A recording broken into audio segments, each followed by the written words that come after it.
Hello friend, आज हम आपको सावन पूर्णिमा की संपूर्ण व्रत कथा सुनाने जा रहे हैं। सावन पूर्णिमा को नारियल पूर्णिमा भी कहा जाता है। तो चलिए कथा को शुरू करते हैं। पूर्णिमा तिथि केवल तिथियां नहीं बल्कि हमारी संस्कृति की गहराई से जुड़े पर्व हैं, जो प्राकृतिक, परिवार और आस्था के त्रिवेणी संगम है। इन कथाओं में छिपे हैं वह रहस्य जो न केवल हमें आध्यात्मिक रूप से समृद्ध करते हैं बल्कि हमारे जीवन को एक नई दिशा भी देते हैं। सबसे पहले सुनते हैं सावन पूर्णिमा व्रत कथा। इस कथा को सुनने से सभी मनोरथ पूर्ण होते हैं। भगवान शिव का प्रिय सावन का महीना भक्तों के लिए बहुत अधिक खास महत्व रखता है। इसलिए भगवान शिव के भक्त न केवल सावन के सभी सोमवार का व्रत करते हैं बल्कि सावन पूर्णिमा को पूजन करके इसे वह विशेष मानते हैं। सावन पूर्णिमा केवल पूजा ही नहीं, व्रत का भी खास महत्व है। प्राचीन समय में एक नगर था जहाँ तुगध्वंद नामक राजा रहता था। वह वीर, पराक्रमी और अत्यंत अभिमानी था। उसे शिकार करने का बड़ा शौक था और वह एक दिन शिकार करने के लिए निकल पड़ा। शिकार करते करते वह बहुत दूर चला गया और वह थक गया और एक बरगद के पेड़ के नीचे विश्राम करने बैठ गया। उसी समय वहां कुछ श्रद्धालु भगवान सत्यनारायण की पूजा कर रहे थे और कथा सुन रहे थे। राजा ने वहां सब कुछ देखा, लेकिन अहंकार के कारण न तो भगवान को प्रणाम किया, न उनकी कथा सुनी और न ही प्रसाद को ग्रहण किया। उल्टा प्रसाद लौटाकर नगर लौट गया। जब वह अपने महल पहुंचा तो देखा कि शत्रु राजा ने उसके राज्य पर हमला कर दिया है। उसकी सेना हार रही और जनता त्रस्त हो रही है। यह सब देखकर राजा को अपने अहंकार और सत्यनारायण भगवान की अवहेलना की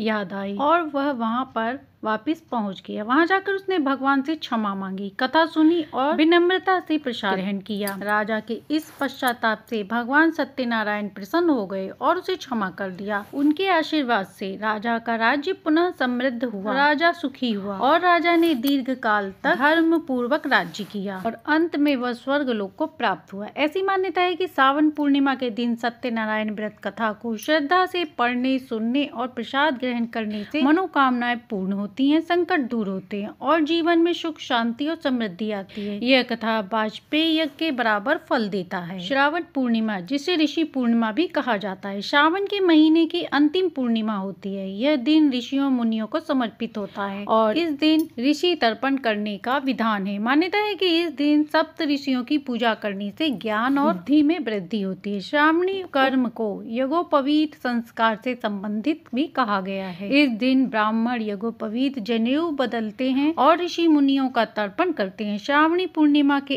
अन्य नामों से भी इसे जाना जाता है। रक्षाबंधन, सावनी, सलूनो, बलराम पूर्णिमा, हयग्रीव जयंती श्रावण मास की पूर्णिमा को मनाई जाती है। यह दिन भगवान विष्णु के हयग्रीव अवतार को समर्पित है। प्राचीन काल की बात है जब देवताओं और ऋषियों का निवास पृथ्वी पर अधिक था। उस समय ऋषियों ने तपोवन में रहकर वेदों का अध्ययन और प्रकृति के रहस्यों को जानने का कार्य किया। सावन मास की पूर्णिमा को ऋषि अपने यज्ञों की पूर्ण आहुति करते थे और गुरुजनों को अर्पण करते थे। इसी कारण इसे ऋषि पूर्णिमा भी कहते हैं। इस दिन गुरुओं को समर्पण कर ज्ञान और दीक्षा ली जाती है और जीवन में नई शुरुआत की जाती है। वहीं ब्राह्मणों को यथाशक्ति अन्न, वस्त्र और दक्षिणा देकर आशीर्वाद लिया जाता था। सावन पूर्णिमा के दिन ही रक्षा सूत्र बांधने की परंपरा आरंभ हुई। जब देव गुरु बृहस्पति ने इंद्र को रक्षा सूत्र बांधकर असुरों पर विजय का आशीर्वाद दिया था। देव गुरु बृहस्पति ने इंद्राणी को इंद्र की कलाई पर रक्षा सूत्र बांधने की सलाह दी। इस रक्षा सूत्र को बांधने से देवताओं को युद्ध में विजय प्राप्त करने में मदद मिली। तभी से यह दिन भाई बहन के प्रेम और रक्षा का प्रतीक बन गया। इस पूर्णिमा को यज्ञ, उपवास, दान और गुरु वंदन से अत्यधिक पुण्य की प्राप्ति होती है। इस दिन गंगा स्नान, चंद्रमा को अर्घ्य देना और चंद्रदेव की पूजा करने से पाप कटते हैं और मनवांछित फल की प्राप्ति होती है। यही कारण कि सावन पूर्णिमा का दिन भक्ति, ज्ञान, रक्षा और आशीर्वाद का अनुपम संगम माना गया है, जो हर युग में अपना महत्व बनाए हुए है। अब सुनते हैं पूर्णिमा की पौराणिक कथा, जिसे 32 पूर्णिमा भी कहा जाता है। एक ऐसी अमर कथा जो पुण्य, श्रद्धा और मोक्ष का अद्भुत मार्ग प्रशस्त करती है। पूर्णिमा पर स्नान व दान करने से शुभ फलों की प्राप्ति होती है। इस दिन किसी पवित्र तीर्थ स्थान पर स्नान करने से मनुष्य पाप मुक्त होकर स्वर्ग में जाता है। सनातन धर्म में कोई भी व्रत व उपवास बिना व्रत के अधूरा माना जाता है। इसलिए पूर्णिमा का व्रत करते हुए कथा का श्रवण अवश्य करना चाहिए। पौराणिक मान्यता के अनुसार पूर्णिमा का व्रत करने से व्यक्ति को सभी दुख और कष्टों से मुक्ति मिलती है। तो आज हम आपको पूर्णिमा की बड़ी ही दुर्लभ कथा सुना रहे हैं, तो आप लोग बड़ी श्रद्धा और प्रसन्नचित्त होकर इन कथाओं का श्रवण करिए। एक बार की बात है, श्री कृष्ण जी ने यशोदा माता को बताया कि पूर्णिमा के व्रत करने से क्या फल मिलता है और सर्वप्रथम इस व्रत को मृत्यु लोक में किसने किया था। द्वापर युग की बात है, एक समय यशोदा जी ने कृष्ण जी से कहा, तुम सारे संसार के उत्पन्न करता हो तथा उनके संहार करता हो। आज कोई ऐसा व्रत मुझसे कहो जिसके करने से मृत्यु लोक में स्त्रियों को विधवा होने का भय न रहे तथा यह व्रत सभी मनुष्यों की मनोरथ और मनोकामना को पूर्ण करने वाला हो। श्री कृष्ण जी कहते हैं, हे माता, आपने बहुत सुंदर प्रश्न किया है। मैं आपको एक ऐसी ही कथा का विस्तार पूर्वक श्रवण कराता हूँ। सौभाग्य की प्राप्ति के लिए स्त्रियों को 32 पूर्णिमाओं का व्रत करना चाहिए। इस व्रत को करने से स्त्रियों को सौभाग्य संपत्ति मिलती है। यह व्रत अचल सौभाग्य को देने वाला है और भगवान शंकर के प्रति मनुष्य मात्र की भक्ति बढ़ाने वाला है। यशोदा जी कहने लगी, हे कृष्ण, सर्वप्रथम इस व्रत को मृत्यु लोक में किसने किया था, इसके विषय में विस्तार पूर्वक मुझे बताओ। श्री कृष्ण जी कहने लगे, इस भूमंडल पर एक अत्यंत प्रसिद्ध राजा चंद्रहास से पालित अनेक प्रकार के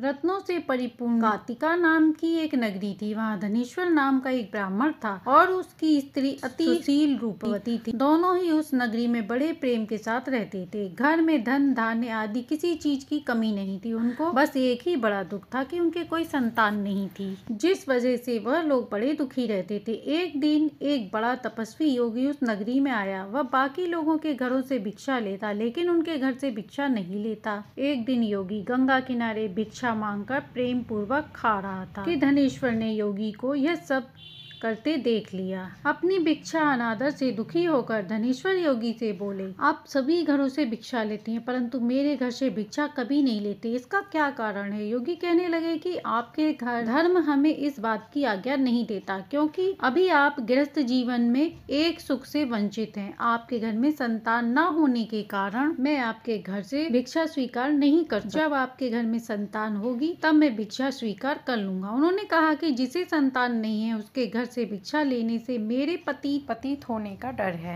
धनेश्वर यह बात सुनकर बहुत दुखी हुआ और हाथ जोड़कर योगी के पैरों में गिरकर कहने लगा कि आप मुझे संतान प्राप्ति का उपाय बताएं। आप सर्वज्ञ हैं, मुझ पर अवश्य ही यह कृपया कीजिए। धन की मेरे घर में कोई कमी नहीं है, लेकिन मैं संतान न होने के कारण अत्यंत दुखी हूँ। आप मेरे इस दुख का निवारण कीजिए। यह सुनकर ये कहने लगे, तुम चंडी देवी की आराधना करो। घर पहुँचकर उन्होंने यह सारी बात अपनी पत्नी को बताई और खुद वन में तपस्या करने चले गए। वन में पहुंचकर उन्होंने चंडी देवी की आराधना की, उपवास किया। चंडी देवी ने 16वें दिन उसको सपने में दर्शन दिए और कहा कि हे धनेश्वर, जा तेरे पुत्र होगा, लेकिन उसकी आयु सिर्फ 16 वर्ष होगी। 16 वर्ष की आयु में ही उसकी मृत्यु हो जाएगी। तुम अगर दोनों स्त्री पुरुष 32 पूर्णिमा का व्रत करोगे तो यह दीर्घायु हो जाएगा। जितनी तुम्हारा सामर्थ्य हो उतने दिए जलाकर शिव जी का पूजन करना, लेकिन पूर्णमासी 32 ही होनी चाहिए। सुबह होते ही तुम्हें इस स्थान के पास एक आम का पेड़ दिखाई देगा। उस पेड़ पर चढ़कर एक फल तोड़कर अपने घर ले जाना। अपनी स्त्री को इस बारे में बताना। सुबह स्नान के बाद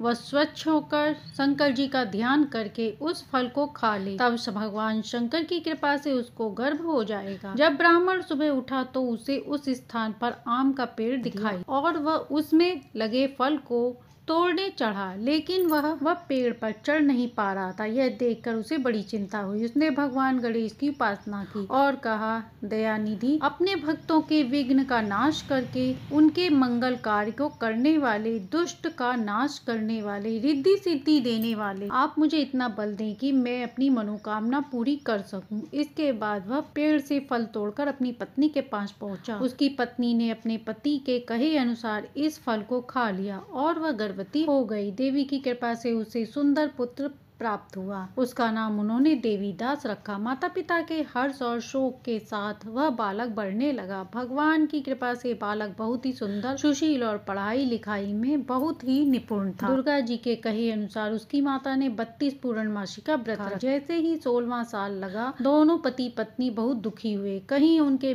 पुत्र की मृत्यु न हो जाए। ऐसा सोचकर कि अगर उनके सामने ये सब हुआ तो वह कैसे देख पाएंगे, तभी उन्होंने देवीदास के मामा को बुलाया और 1 वर्ष के लिए देवीदास को काशी में पढ़ने के लिए भेज दिया। 1 वर्ष के बाद उसे वापस लेकर आ जाना। देवीदास अपने मामा के साथ एक घोड़े पर सवार होकर चल दिया। उसके मामा को भी यह बात पता नहीं थी। दोनों पति पत्नी ने 32 पूर्णमासी का व्रत किया। दूसरी तरफ मामा भांजे दोनों रात गुजारने के लिए रास्ते में एक गांव में रुके। उस दिन उस गांव में ब्राह्मण की कन्या का विवाह होने वाला था। जिस धर्मशाला में वर और बारात एक साथ रुकी हुई थी, जिस धर्मशाला में बारात रुकी थी, उसी धर्मशाला में देवीदास और उसके मामा भी वहीं पर रुक गए। उधर कन्या को तेल आदि चढ़ने के बाद जब लगन का समय आया तो वर की तबीयत खराब हो गई। वर के पिता ने अपने परिवार वालों से विचार विमर्श करने के बाद कहा कि यह देवीदास मेरे पुत्र जैसा ही है, मैं इसके साथ लगन करा दूं और बाद में बाकी सारे काम मेरे बेटे के साथ हो जाएंगे। ऐसा कहने के बाद वर के पिता देवीदास को मांगने के लिए उसके मामा के पास गए और उन्हें सारी बात बताई। मामा ने कहा कि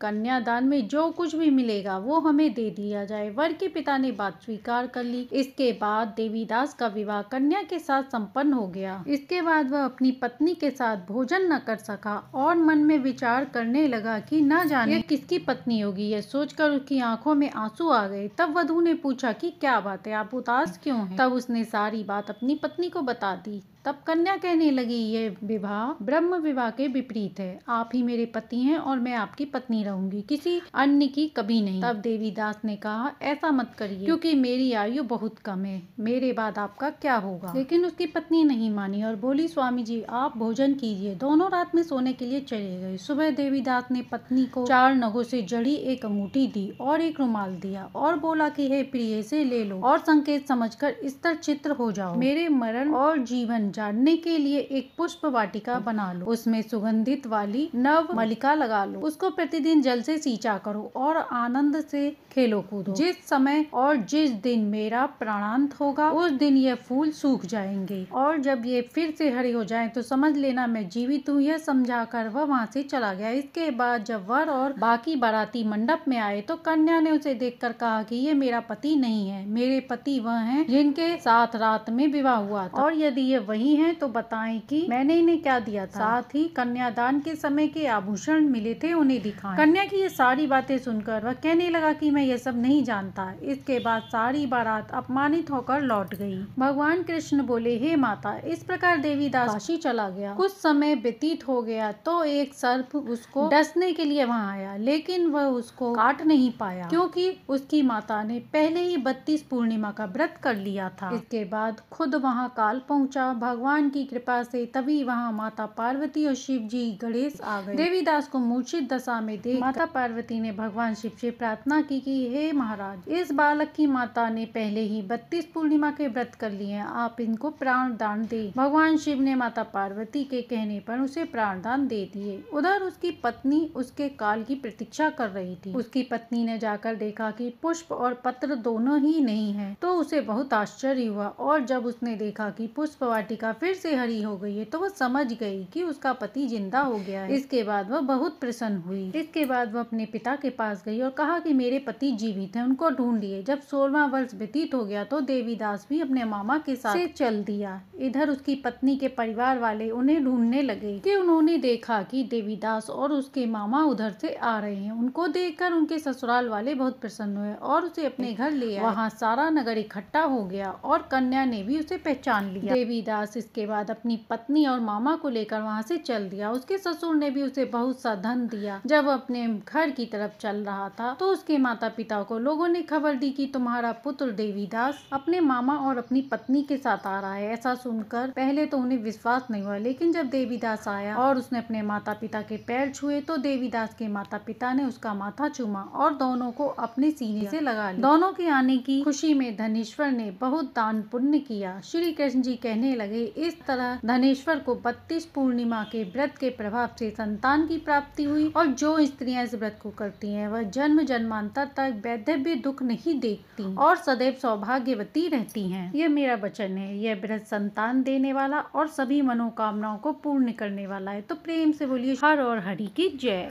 अब सुनते हैं नारियल पूर्णिमा कथा। बहुत प्राचीन समय की बात है जब समुद्री तट क्षेत्रों में रहने वाले मछुआरे समुदाय जीवन यापन के लिए पूर्ण रूप से समुद्र पर निर्भर रहते थे। हर वर्ष मानसून के समय समुद्र प्रचंड हो जाता, लहरें उग्र रूप धारण कर लेती और नाविकों की आजीविका संकट में पड़ जाती। तब एक बार तटीय गांव में बुजुर्गों ने समुद्र देव वरुण की आराधना करने का निर्णय लिया और श्रावण मास की पूर्णिमा के दिन सभी मछुआरों ने समुद्र तट पर एकत्रित होकर नारियल को हल्दी, कुमकुम और मोली से सजाया। उसमें अपनी श्रद्धा, मनोकामना और कृतज्ञता संपन्न कर मंत्रोच्चारण के साथ उसे समुद्र की ओर अर्पण किया। जैसे ही नारियल लहरों में समा गया, समुद्र शांत हो गया और वर्षा रुकने लगी। तभी से यह परंपरा बन गई कि श्रावण पूर्णिमा को समुद्र को नारियल चढ़ाकर उसकी कृपा और सुरक्षा का आशीर्वाद लिया जाता है। यह मान्यता है कि इस दिन नारियल अर्पण करने से समुद्र देव प्रसन्न होते हैं और वर्ष भर जल से जुड़ी आपदाओं से रक्षा करते हैं। मछुआरे इस दिन को अपने नए मछली पकड़ने के सीजन की शुरुआत भी मानते हैं और सामूहिक रूप से पूजा कर वरुण देव से अच्छी मौसम, भरपूर मछली और सुरक्षित यात्रा की प्रार्थना करते हैं। नारियल को सनातन धर्म में शुभता का प्रतीक माना गया है। इसका ऊपरी भाग शिव का,